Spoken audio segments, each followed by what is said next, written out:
लखनऊ के चौक मोहल्ले की गलियां बहुत तंग हैं। उन्हीं गलियों में एक मकान है, मकान नंबर 22। इसमें शफीक अहमद रहता था। बैंक क्लर्क था, नेक आदमी समझा जाता था। इसकी बीवी का नाम रकिया था। दोनों अकेले रहते थे, कोई औलाद नहीं थी। जुलाई की वो रात बहुत अंधेरी थी। बारिश जोरों से हो रही थी, बिजली कड़क रही थी, पूरी गली सुनसान थी। रात में एक चीख आई, औरत की चीख थी, लेकिन बिजली के कड़कने से चीख दब गई, किसी ने ना सुनी। सुबह हुई तो हंगामा मच गया। रुकिया बेगम लापता थी।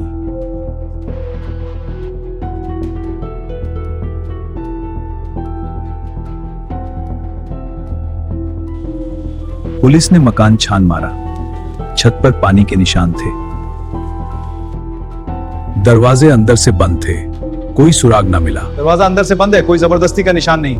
मामला ठंडा पड़ने लगा। कुछ दिन बाद मोहल्ले में एक नई लड़की आई। नाम महविश था, खामोश रहने वाली थी, किराए के कमरे में रहने लगी। महविश की नजर अक्सर शफीक साहब के मकान पर रहती। वो सोचती, इतना पुरस्कून क्यों है, बीवी गई तो गम नहीं। एक दिन महूश की मुलाकात मिसेस शर्मा से हुई। मैंने कुछ देखा है। क्या खाला? वो लो। इस रात बारिश में मैंने एक शख्स को देखा, कोई भारी चीज उठाए जा रहा था। अंधेरा था, चेहरा ना देखा। चाल कैसी थी? बिल्कुल शफीक जैसी। रात को वो मकान के पिछले हिस्से में गई। वहां एक पुराना कनवा था, बरसों से बंद था। कुनवे के पास झाड़ियां बिखरी हुई थी, जैसे किसी ने हटाई हो। महूश को यकीन हो गया। अगले दिन वो थाने गई। मैं खुफिया पुलिस अफसर हूँ, रकिया बेगम की भांजी नहीं हूँ। जी अफसर साहब। मेरा शक है कि लाश कुनवे में है। पुलिस ने कनवा खोदना शुरू किया। तीसरे दिन कीचड़ से ढांचा निकला। साथ में अंगूठी थी, उस पर रकिया के नाम के हर्फ थे। शफीक साहब गिरफ्तार हो गए। अदालत में सजा सुनाई गई, उम्र कैद। लेकिन आखिरी वक्त में शफीक साहब ने कुछ कहा। उसकी आंखों में खौफ था। मैंने कत्ल किया, सच है, लेकिन इस रात एक और बात हुई। बारिश में लाश फेंक कर वापस आया तो दहलीज पर कीचड़ के निशान थे, 2 जोड़े कदमों के। एक मेरे थे बाहर जाते हुए, दूसरे घर के अंदर से बाहर आ रहे थे। वो निशान औरत के पांव के थे, छोटे, नाजुक। इस रात घर में सिर्फ मैं और मेरी बीवी थे। कमरा अदालत में खामोशी छा गई। बहाने मत बनाओ। शफीक साहब चुप हो गए। लेकिन इस रात महविश सो ना सकी। वो सोचती रही, वो औरत कौन थी।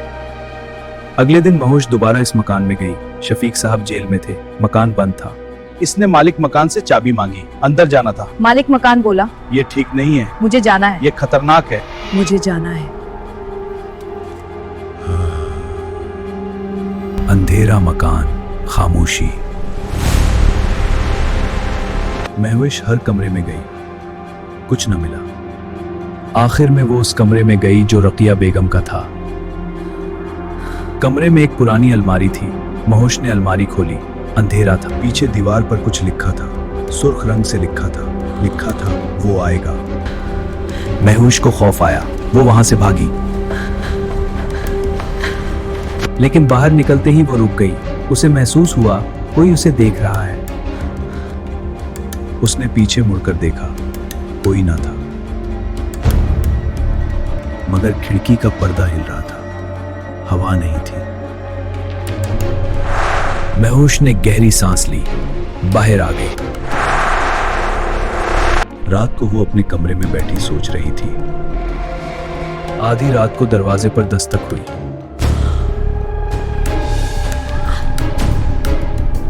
इसने दरवाजा खोला, सामने कोई नहीं था, मगर जमीन पर पानी के निशान थे। वो औरत के कदमों के निशान थे, छोटे, नाजुक, और वो निशान अंदर की तरफ जा रहे थे।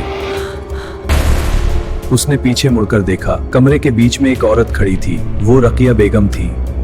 तुमने मेरा कत्ल तो ढूंढ लिया, लेकिन मेरा इंसाफ नहीं ढूंढा। इंसाफ? इसकी एक और औरत थी। इस औरत ने उसे मुझे मारने पर उकसाया था। वो औरत कौन है? वो तुम्हारे बहुत करीब है। सुबह हुई तो महूश ने सोचा ख्वाब था, लेकिन जमीन पर पानी के निशान अभी तक थे। रात को वो थाने गई। शफीक साहब की फाइल में एक तस्वीर मिली। वो औरत कोई और नहीं थी, वो खुद महोश की माँ थी, लेकिन वो तो बिल्कुल ही थी। तारीख अभी 2 माह पुरानी थी। महोश के जहन में सब कुछ घूमने लगा। शफीक साहब और उसकी माँ, क्या वही औरत थी? उसने शफीक साहब से मिलने का फैसला किया। जेल में शफीक साहब मिले, बूढ़े लग रहे थे। इस औरत को पहचानती हूँ। ये मेरी पहली बीवी थी, मैंने उसे भी मार दिया था 5 साल पहले। तुम उसकी बेटी हो। मेरी बेटी, वो बाप जिसने उसकी माँ मारा, और वो खुद इस बाप के तेवे ही थी। तुमने ऐसा क्यों किया? मैं बीमार हूं, अंदर से बीमार। महोश वहां से निकल आई। रात को वो अपने कमरे में बैठी रो रही थी। आधी रात को फिर दस्तक हुई।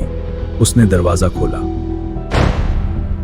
सामने 2 औरतें खड़ी थी, एक उसकी माँ, एक रुकिया बेगम। अभी इंसाफ बाकी है। क्या करना है? शफीक सिर्फ एक कातिल नहीं, उसने और भी कत्ल किए हैं। इस घर में 3 औरतें दफन हैं। महोश कांप गई। अगले दिन उसने पुलिस को बताया। मकान नंबर 22 की खुदाई हुई। 3 ढांचे मिले, 3 औरतों के। शफीक साहब ने एतराफ किया, 20 साल में 3 बीवियां, तीनों को मार दिया। अदालत ने फिर फैसला सुनाया, अब उम्र कैद नहीं, फांसी की सजा। लेकिन महेश को सुकून न मिला। वो अपने बाप की फांसी देखने गई। बेटा, तुझे माफ कर देना। महेश खामोश रही। फांसी के बाद वो घर वापस आई। रात को दरवाजे पर फिर दस्तक हुई। इसने दरवाजा खोला, मगर जमीन पर कुतबाहे हुए ईंटों थे और वो निशान अंदर की तरफ जा रहे थे। महोश ने पीछे मुड़कर देखा। 3 औरतें कमरे में खड़ी मुस्कुरा रही थी। फिर वो एक एक करके गायब हो गई। अब इंसाफ मिल गया, तुम आराम करो। महोश ने अल्फाज पढ़े, उसे समझ नहीं आया, लेकिन इस रात उसे नींद आ गई, गहरी नींद। सुबह जब आंख खुली तो वो अपने बिस्तर पर नहीं थी। वो मकान नंबर 22 में थी, उसी कमरे में जहां रकिया बेगम रहती थी, और उसके हाथ में एक छरी थी, खून से दर्द। महोश ने इधर उधर देखा। महोश ने अपने आप को देखा। वो महोश नहीं थी, वो रुकिया बेगम थी। वो चीखी, लेकिन आवाज ना निकली।